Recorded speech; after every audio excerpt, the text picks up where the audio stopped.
Pradeep Joshi channel को subscribe करना बिल्कुल फ्री है। सब्सक्राइब करें और इस बेल आइकन को दबाएं हमारे नए वीडियोस सबसे पहले देखने के लिए।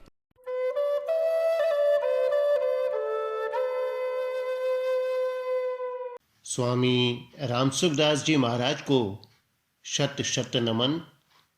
आज का विषय है तत्काल सिद्धि का मार्ग। महाराज जी के शब्दों में, साधन प्रणाली दो तरह की है। एक तो शरीर, इंद्रियां, मन, बुद्धि को साथ लेते हुए साधन करना, और एक सीधा परमात्मा के साथ संबंध जोड़ देना। गीता में योग की महिमा कही है।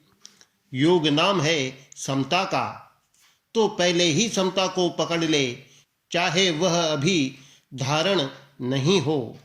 ऐसे ही भक्ति में स्वयं भगवान के शरण हो जाए, चाहे अभी शरणागति का अनुभव न हो। ऐसे ही ज्ञान मार्ग में मेरा स्वरूप नित्य सत्य स्वरूप है, इसका अनुभव करने की आवश्यकता है।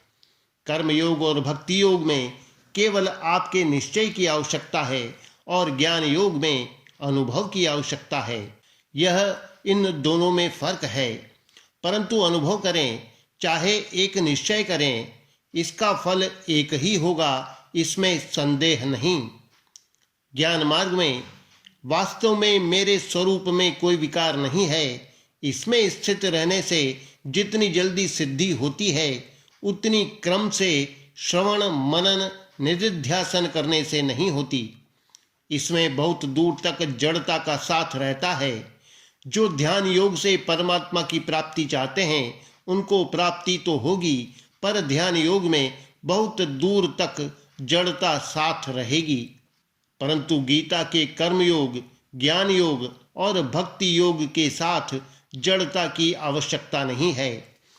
कर्म योग और भक्ति योग में अपनी बुद्धि के एक निश्चय की महिमा है। इस वास्ते भगवान ने कर्म योग में कहा व्यवसायात्मिका बुद्धि रेका, और भक्ति योग में कहा सम्यग व्यवसितो हि सह। ज्ञान योग में कहा ऐशा ते भीता सांख्ये बुद्धिर योगे त्विमाम शृणु। अर्थात यह समबुद्धि पहले सांख्य योग में कह दी, अब इसको योग के विषय में सुन। वह समबुद्धि है। सुख दुखे समय कृत्वा लाभा लाभौ जया जयो। सांख्य में स्वरूप के अनुभव के बाद समबुद्धि होती है, और योग अर्थात कर्म योग में समबुद्धि होने के बाद स्वरूप में स्थिति होती है। यह मार्मिक बात है।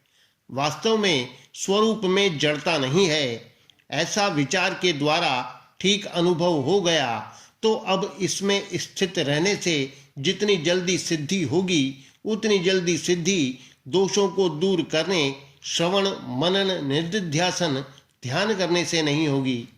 ऐसे ही भक्ति में मैं भगवान का हूँ, यह मान्यता करने से ही सिद्धि हो जाए।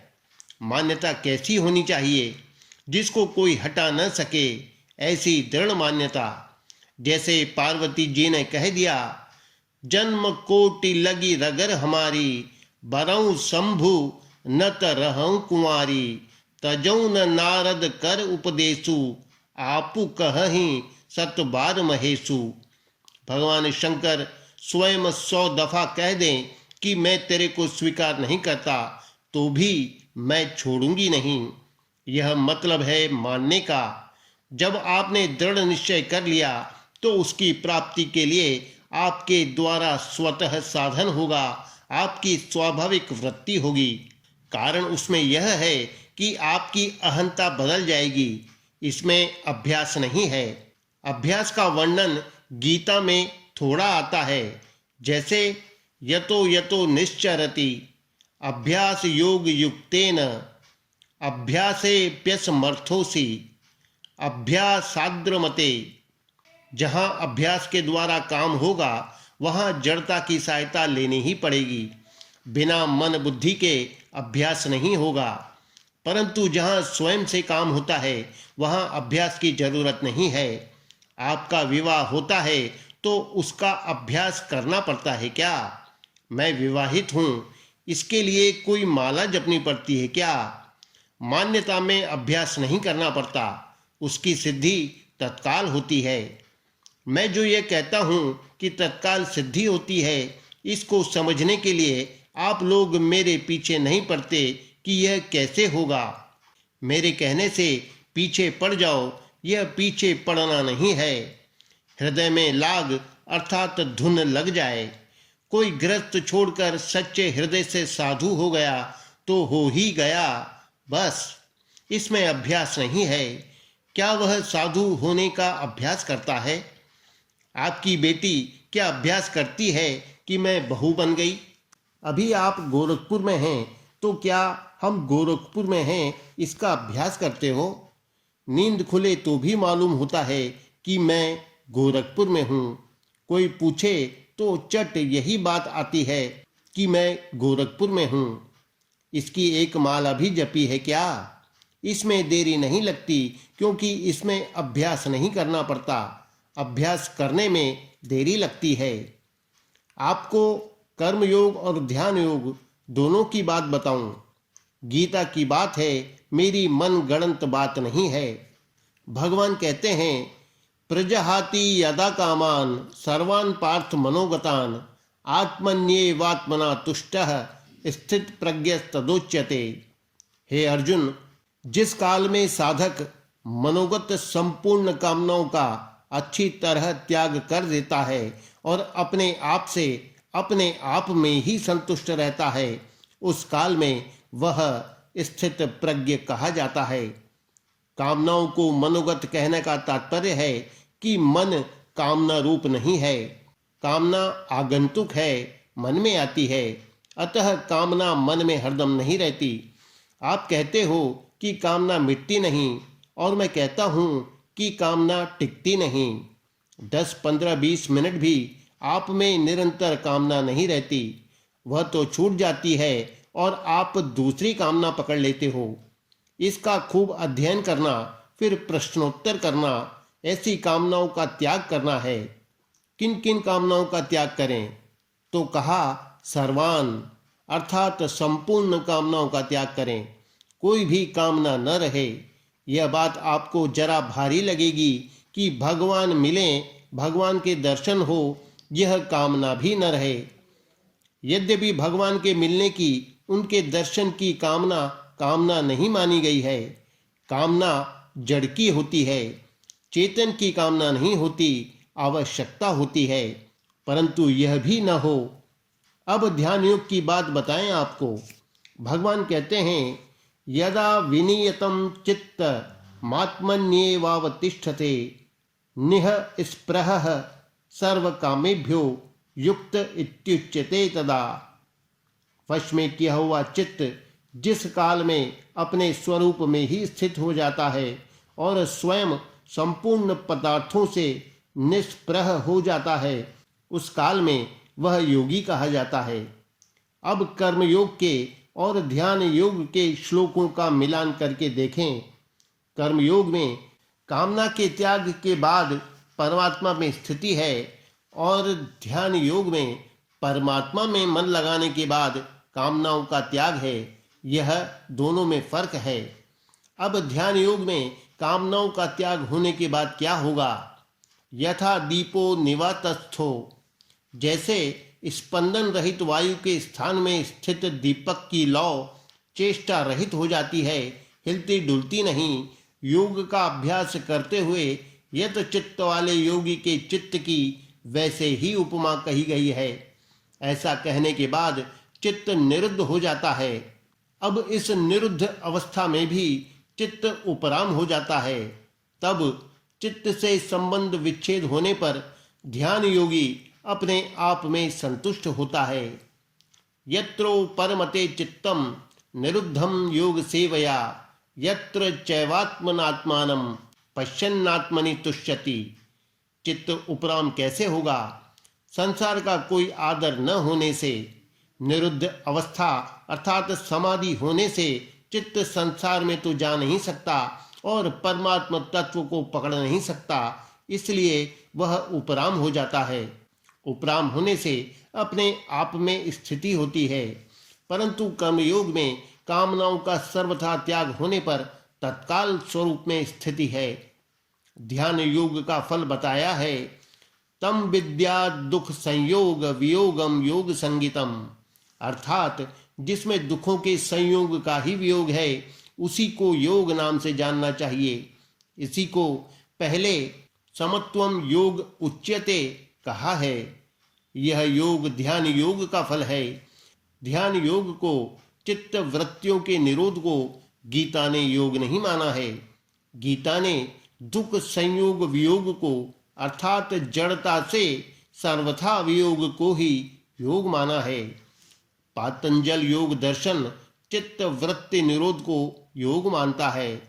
योगश चित्त वृत्ति निरोधः, और उसका फल स्वरूप में स्थिति बताता है। तदा द्रष्टुः स्वरूपे वस्थानम, परंतु गीता आरंभ में ही स्वरूप में स्थिति को योग बताती है। पातंजल योग दर्शन का योग साधन योग है और गीता का योग सिद्ध योग है। ये कर्म योग, ज्ञान योग और भक्ति योग सिद्ध योग हैं। तात्पर्य यह है कि ध्यान योग से स्वरूप में स्थिति जल्दी नहीं होती, देरी लगती है, और कर्म योग, ज्ञान योग, भक्ति योग से यह बहुत जल्दी होती है। गीता के ज्ञान योग से सीधी स्वरूप में स्थिति होती है। उसमें श्रवण मनन निदिध्यासन, सविकल्प निर्विकल्प समाधि, सबीज निर्बीज समाधि आदि नहीं है। समाधि होगी तो दो अवस्थाएं होगी, समाधि और व्युत्थान, परंतु गीता के योग में व्युत्थान है ही नहीं, क्योंकि यह सहजावस्था है, उत्तमा सहजावस्था। इसमें व्युत्थान होता ही नहीं, यह तत्काल होता है। इसमें देरी कब लगती है? जब तक अंतःकरण में जड़ पदार्थों का महत्व है तब तक तत्काल सिद्धि नहीं होती। आप में जड़ पदार्थों का महत्व नहीं हटा तो इसमें एक मार्मिक बात बताता हूँ। नहीं हटा तो भले ही न हटे, आप संयोग जन्य सुख न लें, इतना ख्याल रखें। सुख लोगे तो नया संस्कार पड़ेगा। तो कहते हैं कि एक बार सुख लेने से क्या होता है? अरे भाई, नया सुख लेकर नया संस्कार भीतर में डाल रहे हो। एक ही उद्देश्य बन जाए कि हमें तो परमात्मा की प्राप्ति करनी है, नया सुख नहीं लेना है। सुख आ जाए तो उससे हानि नहीं है। इसमें भी एक मार्मिक बात है। सुख आ गया, हो गया सुख, पर सुख लेना नहीं है। जैसे भोजन किया तो जीभ पर मीठा रखने से मिठास आएगी, मिर्ची रखो तो चरकास आएगी, नमक रखो तो नमकीन पना आएगा। इस प्रकार विषय इंद्रिय संबंध से ज्ञान होगा। यह ज्ञान दोषी नहीं है। विकार होना, उससे सुखी दुखी होना दोषी है। यह विकार आ भी जाए तो विकार के साथ आप मत हो, विकार को छोड़ दो। दुख सुख भोगो ही मत, उदासीन हो जाओ, फिर सब ठीक हो जाएगा। अगर सुख दुख भोगते रहोगे, राजी नाराज होते रहोगे, तो इसका संस्कार भीतर बैठ जाएगा। फिर वह संस्कार दूर होने में देरी लगेगी।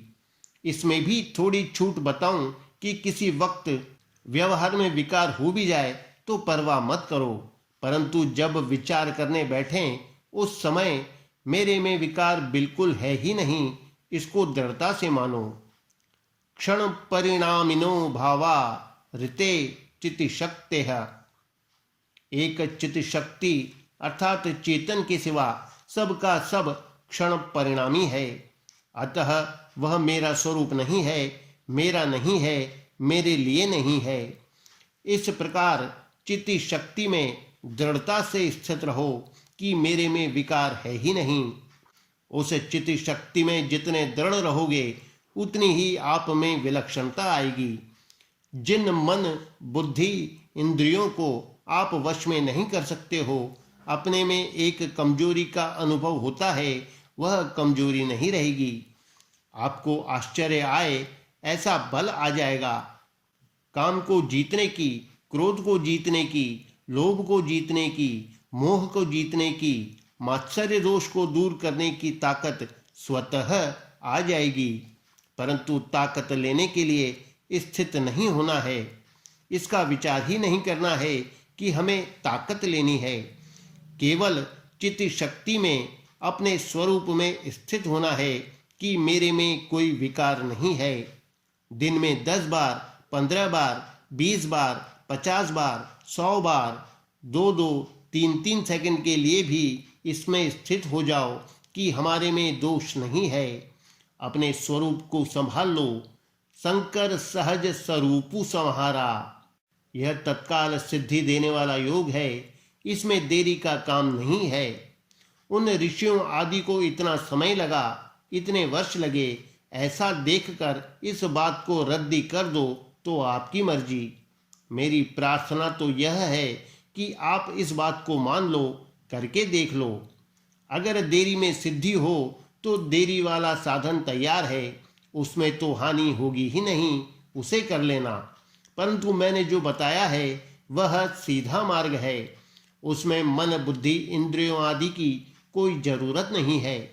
अंत में तत्व की प्राप्ति होगी तो वह वास्तव में बुद्धि के द्वारा नहीं होगी, बुद्धि के त्याग से होगी। अहंता पूर्वक नहीं होगी, अहंता के त्याग से होगी। स्वरूप में स्थित होने पर अहंता का त्याग स्वतः स्वाभाविक हो जाएगा और इसका त्याग होने पर वृत्तियों को रोकना, मन को लगाना आदि कुछ करना नहीं पड़ेगा आपको। आपको विश्वास नहीं होता तो करके देखो। मैं कहता हूँ बहुत जल्दी होता है। जल्दी होता है ऐसी रीति है। यही रीति है व्यवसायात्मिका बुद्धि रेखा और सम्यग व्यवसितो हि सह। भगवान ने कहा है, अपि चेत्सु दुराचारो भजते माम नन्य भाग साधुरेव समन्तव्यः सम्यग व्यवसितो हि सह। अगर कोई सुष्ठु दुराचारी हो, सांगोपांग दुराचारी हो, वह भी अनन्य भाव से भगवान का भजन करता है तो उसको साधु मान लो। अनन्य भाव से भजन करने का अर्थ है कभी किंचन मात्र भी अन्य का आश्रय न हो। जाहि न चाहिए कबहु कछु तुम सन सहज सनेहु बसहु निरंतर तासु मन सो राउर निज गेहू। जहाँ किसी की भी कामना, किसी का भी आश्रय नहीं है, वह भगवान का खास अपना घर है।